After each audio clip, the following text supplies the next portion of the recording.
தொலைக்காட்சியின் பிரதான செய்திகள். முதலில் தலைப்புச் செய்திகள். பாடசாலை நடவடிக்கைகள் பாதிப்பு, இன்றும் தொடரவுள்ள ஆசிரியர்களின் போராட்டம். விசர்நாய் கடிக்கு பலியான 4 வயது சிறுமி, யாழில் துயரம். காதலிக்காக அடிதடியில் குதித்த மாணவர்கள், ஒருவர் வைத்தியசாலையில், 5 கைது. எல்லை தாண்டி செல்ல வேண்டாம், ஒலிபெருக்கி மூலம் எச்சரிக்கை.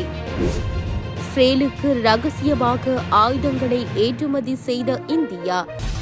தொடர்பென விரிவான செய்திகள். தொழிற்சங்க நடவடிக்கையில் இன்றும் ஈடுபட உள்ளதாக அதிபர் ஆசிரியர் சங்கங்கள் அறிவித்துள்ளன.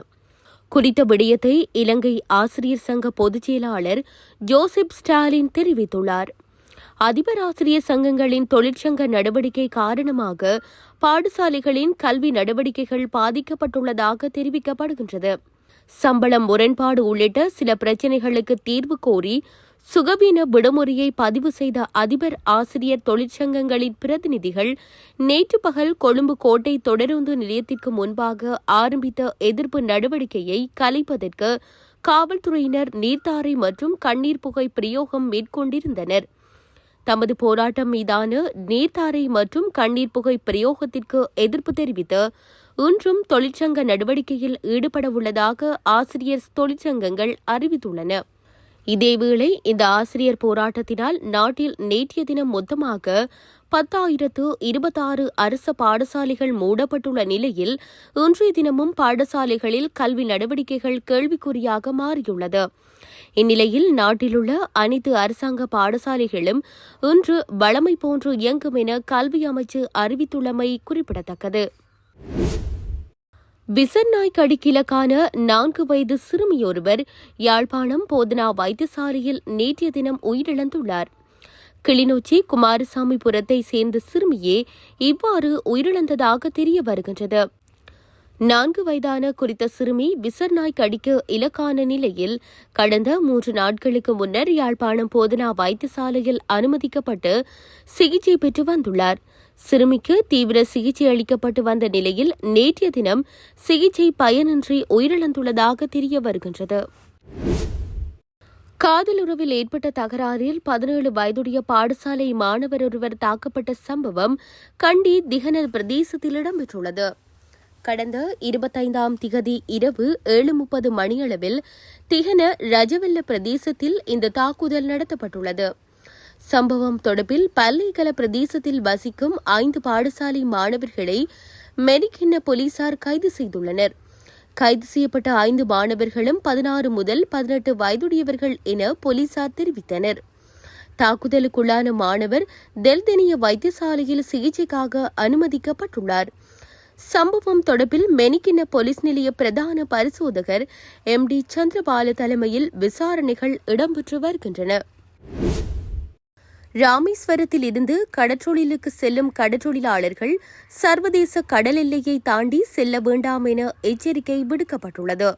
அத்துடன் கடற்றொழிலுக்கு செல்லும் போது உயிர்காக்கும் உபகரணங்களை கையில் வைத்துக் கொள்ளுமாறும் அறிவுறுத்தல் வழங்கப்பட்டுள்ளது.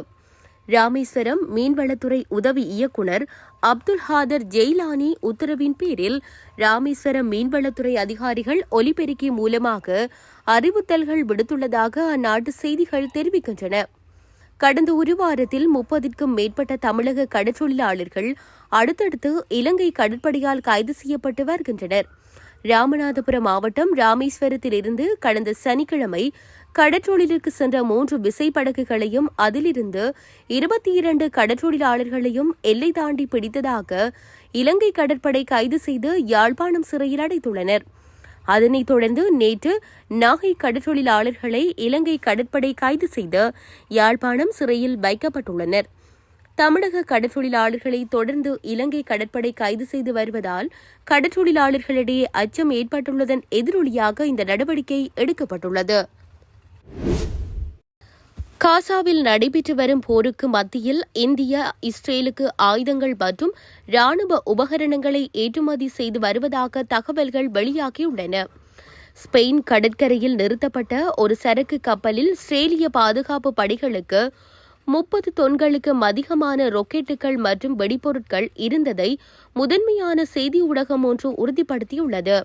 இந்த கப்பல் தென்கிழக்கு இந்தியாவில் இருந்து புறப்பட்டு போரினால் பாதிக்கப்பட்ட காசா பகுதியில் இருந்து சுமார் 30 கிலோமீட்டர் தொலைவில் உள்ள ஐஸ்டோ துறைமுகத்திற்கு சென்று கொண்டிருந்தது. செங்கடலில் தொடர்ச்சியான ஹவுதி தாக்குதல்களை தவிர்ப்பதற்காக இந்த கப்பல் ஆபிரிக்காவை சுற்றி வந்தது. அதேவேளை பலஸ்தீன கொடிகளை ஏந்தி துறைமுகத்தில் திரண்ட மக்கள் இஸ்ரேலுக்கு ஆயுதங்களை கொண்டு சென்றதாக சந்தேகத்தின் அடிப்படையில் கப்பலை ஆய்வு செய்ய அதிகாரிகளுக்கு கோரிக்கை வைத்தனர். இந்த நிலையில் ஐரோப்பிய நாடாளுமன்றத்தின் இடதுசாரி உறுப்பினர்கள் சிலர் ஸ்பெயின் அதிபருக்கு எழுதிய கடிதத்தில் தொடர்புடைய கப்பலானது ஸ்பெயின் துறைமுகத்திற்கு நங்கூரமிட அனுமதிக்க கூடாது என்றும் கோரியிருந்தனர். இஸ்ரேலுக்கு ஆயுதங்கள் ஏற்றப்பட்ட கப்பலை அனுமதிப்பதென்பது பாலஸ்தீன மக்களுக்கு எதிரான இனப்படுகொலைக்காக தற்போது விசாரணையில் உள்ள ஒரு நாட்டிற்கு ஆயுதங்களை கொண்டு செல்வதை அனுமதிப்பதாகும் என அந்த 9 உறுப்பினர்களும் குறிப்பிட்டிருந்தனர். இதனிடையே அந்த கப்பல் ஸ்பெயினில் இருந்து புறப்பட்டு சென்றுள்ளது. தற்போது வெளியான தரவுகளின் அடிப்படையில் அந்த கப்பலில் இந்தியா அனுப்பிய ஆயுதங்கள் என்றே உறுதி செய்யப்பட்டுள்ளது. கென்யாவில் வரி உயர்வை கைவிடக் கோரி மக்கள் போராட்டம் நடத்தி வரும் நிலையில் அந்நாட்டில் உள்ள இந்தியர்களை பாதுகாப்பாக இருக்குமாறு மத்திய வெளியுறவுத்துறை அமைச்சகம் தெரிவித்துள்ளது. ஆப்பிரிக்க நாடான கென்யாவில் வரி உயர்விற்கு எதிராக பெரும் போராட்டம் நடைபெற்று வருகிறது. இந்த போராட்டங்கள் சில இடங்களில் வன்முறையாக வெடித்துள்ளதுடன் நேற்று முன்தினம் கென்யா நாடாளுமன்றத்தை முற்றுகையிட முயன்ற போராட்டக்காரர்கள் மீது காவல்துறையினர் தாக்குதல் நடத்தியுள்ளனர். இந்த தாக்குதலில் 5 பேர் உயிரிழந்துள்ளதுடன் 30க்கும் மேற்பட்டோர் படுகாயங்களுடன் மீட்கப்பட்டுள்ளனர். இந்நிலையில் கென்யாவில் உள்ள இந்தியர்கள் பாதுகாப்பாக இருக்க வேண்டும் என்றும் மத்திய வெளியுறவுத்துறை அமைச்சகம் எச்சரித்துள்ளது. இத்துடன் செய்திகள் யாவும் நிறைவு பெறுகின்றன. மேலதிக செய்திகளை அறிந்து கொள்வதற்கு www.tamilaram.com எனும் இணையதளத்தை பார்வையிடுங்கள்.